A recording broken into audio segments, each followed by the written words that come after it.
Baik teman-teman, ketemu lagi dengan saya Mr. Aji dari RC Education Center. Melanjutkan materi tentang struktur atau grammar ya, pada bagian ke-17 atau bab yang ke-17. Oke, kita akan melanjutkan yang kemarin itu adalah membahas mengenai tenses ya. Nah, sebelum kita bicara panjang lebar mengenai tenses, maka perhatikan pola berikut ini. Ini adalah pola aktif atau kalimat aktif, oke. Subjek ditambah verb 1. Ini boleh ya, subjek ditambah verb 1. Ingat, subjek ditambah verb 2. Kemudian ada lagi, kalau ditambah verb 3, maka sebelumnya harus ada have atau has atau had. Ingat. Jadi ini sudah pada pelajaran yang pertama. Oke, kemudian ada to be ya, is, am, was, were itu ditambah verb ing. Kemudian ada will itu kan modal. Berarti ditambah verb 1. Jadi ingat ya, subjek tambah verb 1, misalkan I study gitu ya. Subjek ditambah verb 2, I studied, atau ditambah verb 3, jadi harus ada have-nya. I have studied, misal. To be, I am studying, atau will study. Nah, itu merupakan yang harus kita hafal terlebih dahulu, harus kita pahami terlebih dahulu konsep berikut ini. Nah, selanjutnya kita mengaplikasikan. Kemarin kan pada bab sebelumnya kita membahas untuk menghafalkan tenses itu bentuknya adalah present, past perfect, blue. Oke. Sekarang kita bentuk yang present. Nah, ada present tense, past tense, perfect tense sama past perfect tense. Oke, yang pertama contoh saya menggunakan kata study. Subjek dulu baru verb. I study English every day. Bisa belajar bahasa Inggris setiap hari. Jadi ini bentuknya present.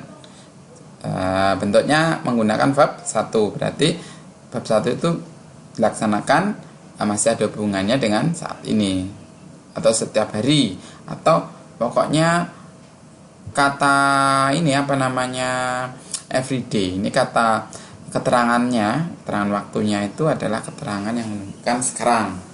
Kemudian yang bentuk past, I studied, ini berarti verb 2, English yesterday, karena lampau jadi pakai keterangan yesterday, kemarin saya belajar bahasa Inggris kemarin.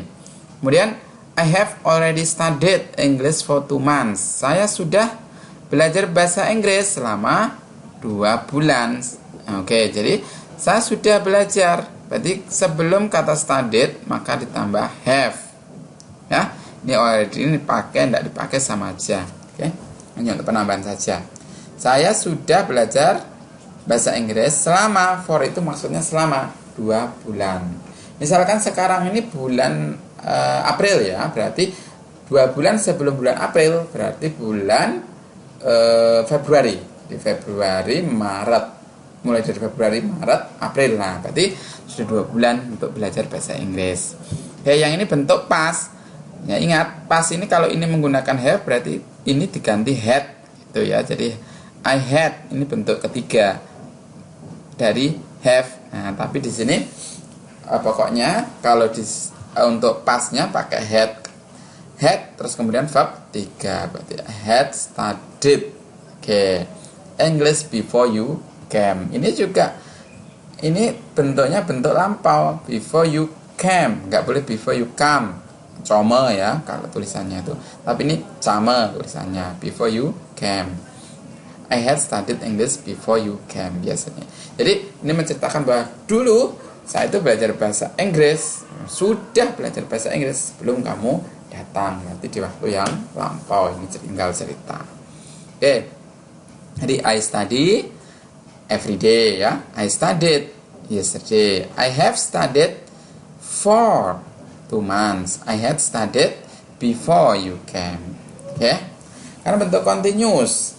Ingat ya, continuous selalu juga ini continuous itu maksudnya adalah ya hari ini nih sedang dilaksanakan hari ini.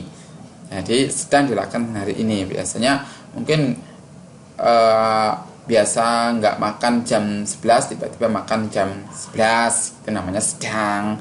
Biasanya nggak belajar ya tiba-tiba belajar jam 1, berarti sedang belajar. Itu ya, jadi momennya pada saat itu sedang melakukan aktivitas.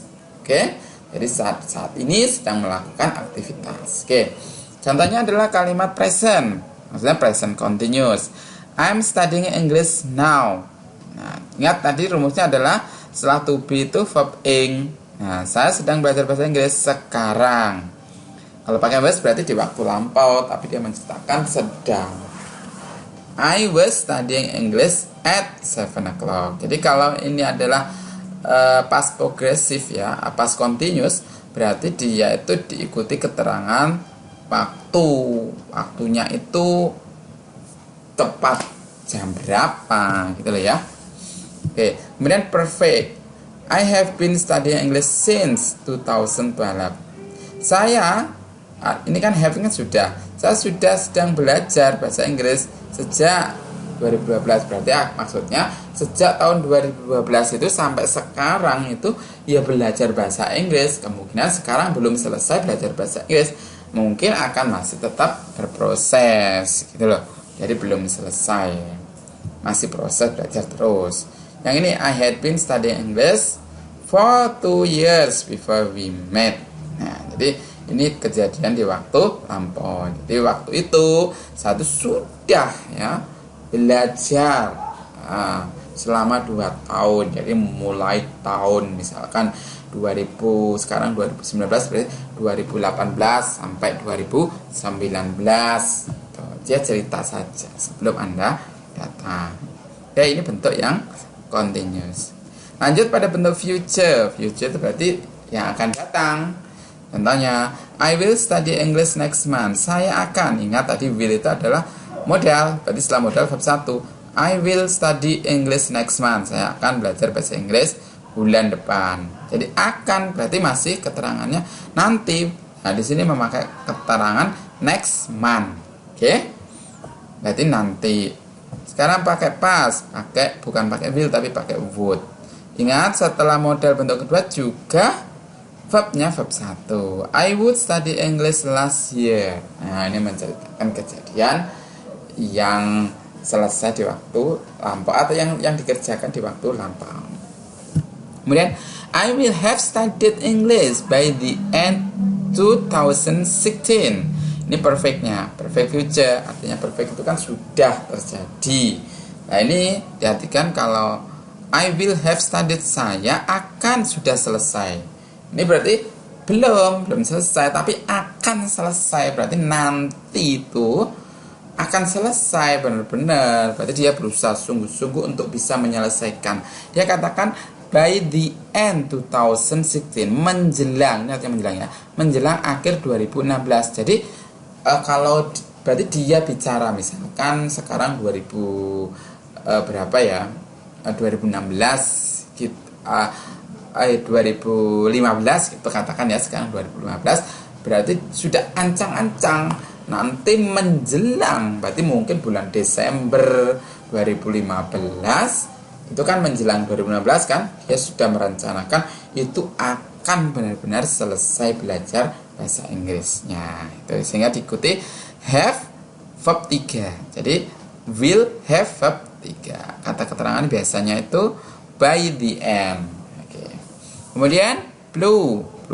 Kalau di sini pakai will, pakai would gitu aja gampangnya ya. Would have studied English by 2004. Jadi kejadian di waktu lampau, tapi dia tuh waktu itu sudah, kita berharap sudah selesai. Oke? Sudah benar-benar akan menjelang ini selesai gitu loh.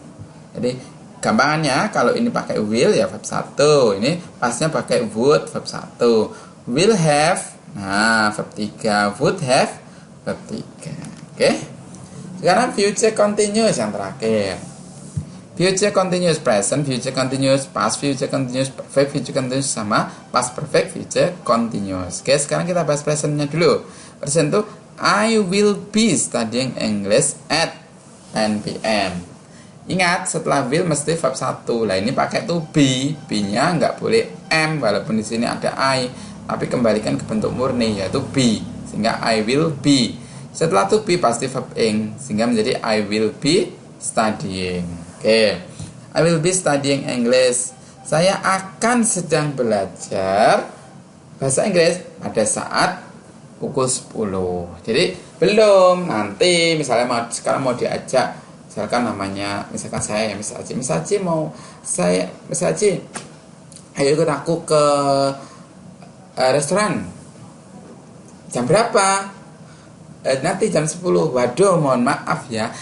Nanti tuh loh jam 10 tuh saya akan mengajar. Gitu loh, saya akan sedang mengajar. Berarti proses mengajar, ada kelas gitu loh. Atau mungkin diajaknya jam 10:15 gitu ya. Jadi sudah 10:15 kan saya masih proses ngajar baru 15 menit. Padahal saya ngajarnya sekitar 2 jam gitu.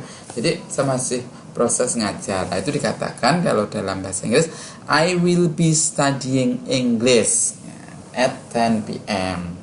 Ini kebetulan terangannya PM ya. Jadi malam. Ya enggak apa-apa lah. Malam, yang penting kita pahami bahwa will be ditambah verb ing gitu ya. Kemudian bentuk past, ingat gampang, will diganti would. Ini tetap. Oke ya. Biasanya keterangannya at this time following week. Sekarang perfect. Gampang, perfect itu pasti diikuti have, sehingga I will have ditambah, setelah have verb 3 been, kemudian ditambah ing. Kemudian plusnya would, setelah would itu pasti ditambah verb 1, maka pakai have. Setelah have harus verb 3, dia ambil to be, yaitu been. Jadi kan yang pertama is, am, kemudian yang kedua was, baru yang ketiga been. Nah, I would have been studying. Oke ya. Jadi sangat mudah sekali. Yang penting kita hafal urutan present past perfect blue, kemudian hafal polanya tadi. Jadi misalkan I will, setelah will ya verb 1, I will. Kalau pakai be ya ditambah verb ing. Kalau enggak, misalkan I will, ya pasti ditambah verb 1. Kalau verb 1-nya pakai have, I will have. Setelah have kan verb 3. Kalau verb 3-nya pakai been, ya pakai ing gitu aja. Kalau enggak pakai ing, berarti di sini have. Misalkan I will have gone. Nah, saya akan sudah pergi. Nah, saya akan benar-benar pergi. Oke? Baik, itu ya yang bisa saya jelaskan. Bila teman-teman masih kebingungan, silakan tonton ulang video ini hingga teman-teman betul-betul paham dari materi present past perfect blue dan bagaimanakah pemahamannya mengenai tenses itu dalam aplikasi contoh-contoh yang sudah kita bahas. Oke? Saya Mr. Aji dari SC Education Center. Salam sukses. SC Education Center, your success start here.